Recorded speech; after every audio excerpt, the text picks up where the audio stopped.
here in the 12th running of the Ontario Bred Maturity. They're at the post.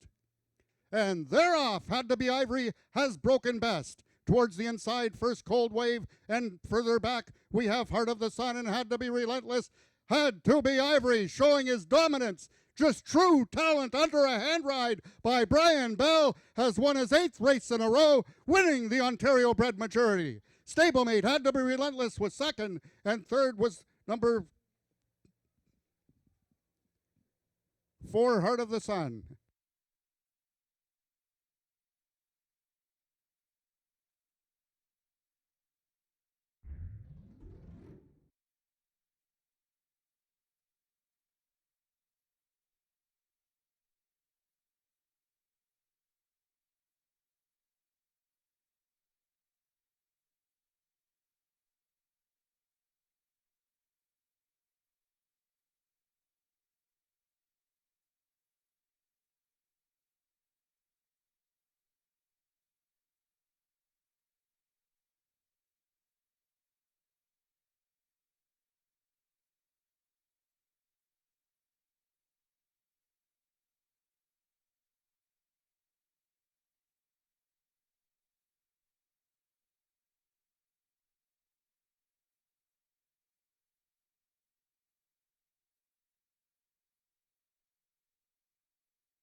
The unofficial winner of the 6th race was number 3, Had to be Ivory. Stablemate number 5, Had to be Relentless, finished second. Third was number 4, Heart of the Sun. And fourth, number 1, First Cold Wave.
So, ladies and gentlemen, once this race becomes official, you will then be able to redeem your coupon from your program for the free Frosty coupon.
Now entering the winner's enclosure, the unofficial winner of the Ontario Bred Maturity, its Canadian champion had to be Ivory.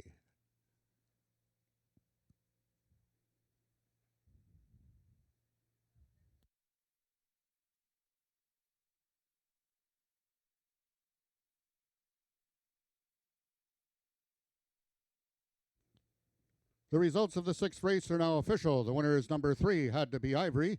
8-year-old Bay Gelding by Ivory James out of Had to Be Fandango by Had to Be Nuts. Bred and owned by the partnership of Carol and Jamie Robertson, Had to Be Ivory is trained by Bryn Robertson and ridden to victory by jockey Brian Bell. That's back-to-back winners for the connections. Brian Bell, Carol and Jamie Robertson, and Bryn Robertson in the sixth race. Had to Be Ivory winning the distance with a time of 19.612 seconds, carrying a speed index of 107. Rechecking from top to bottom, order of finish in your program should read 45132. Those are your total results of the sixth race.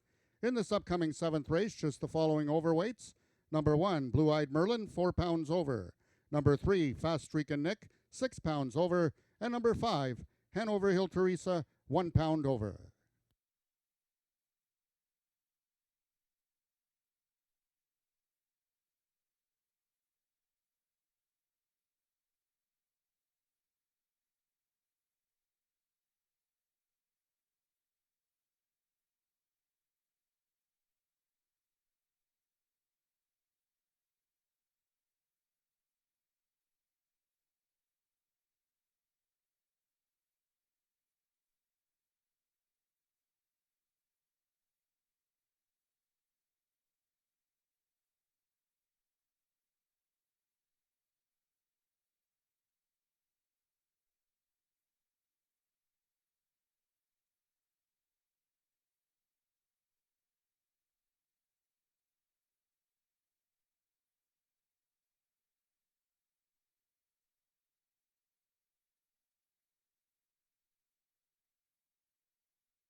Well, the worth was the wait was worth it. See, I'm all excited here. I still got goosebumps. What a performance by Had to Be Ivory in the Ontario Bred Maturity, 107 speed index, while barely being asked to run by his new rider here, Brian Bell. We'll talk to Brian in a minute, but congratulations to Bryn Robertson, Carol Robertson, and Jamie Robertson, and Mike Robertson, and Zach Kennedy, who helps out, of course, and Kim is here, of course. Kim Sabila is also here to join us. Had to Be Ivory, his 24th win in his 30th race, his 8th straight win, and flirted with another track record, the track record that he actually owns. Brian, you know, I was kind of hoping that they'd ask me to ride Had to Be Ivory. I'm never going to get the chance. Tell me, first of all, your feelings about getting on the big horse today, and how'd the race go? You know, it's awesome feeling to be able to get the call on this horse, and it's just an honor to ride something like that. And I got five words to say. Josh Scott, what are you thinking? Well, I mean, he's a powerful horse, and he did look like he was pretty, not riled up here, but he hadn't raced since May. So, but does he settle? He's an older horse. Did he settle for you? I mean, was it as fun to ride as it looked like? You know what? He was all class, like all nice and strong, like you want, like on the bed, warming up. Stood in the gate like a champ, and then gates open, he was gone. And what was it like to ride him? 107. Beautiful. Beautiful.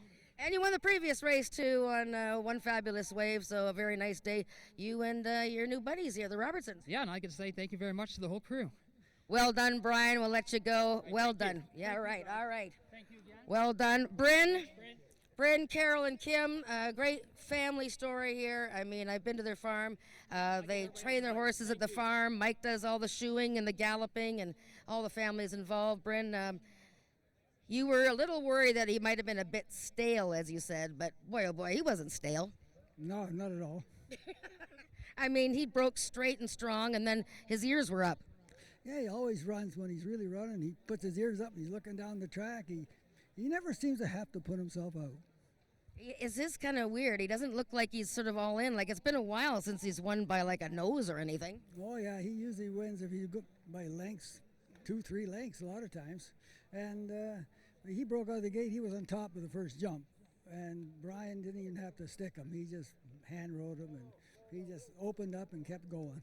You got to be proud. The half brother Reggie had to be relentless, running second to his half brother. I mean, that's pretty neat. Oh yeah, he's a darn good horse. I mean, he's not Ivory, but who is? I mean, I've got a barn full of horses, and Ivory's the best. Well, he's a horse that we'd all like to have. Kim, how did it feel watching him again today? It was amazing, and I committed to helping these guys this year, so having Ivory just come out twice, it's a little disappointing that we don't get to see him more often, but amazing. And then watching Reggie come up the way he did was pretty good to see him trying to catch up to his brother. I thought he did an amazing job out there too. He did. Well, it's good to see you, Kim. Carol, congratulations. Thank you. Thank you. He did it again. Did it again. Well, we got the horses coming over for race 7. Congratulations to the Had to Be Ivory gang, the Robertsons, Brian Bell, and of course that wonderful horse Had to Be Ivory. Race 7 coming up 15 minutes.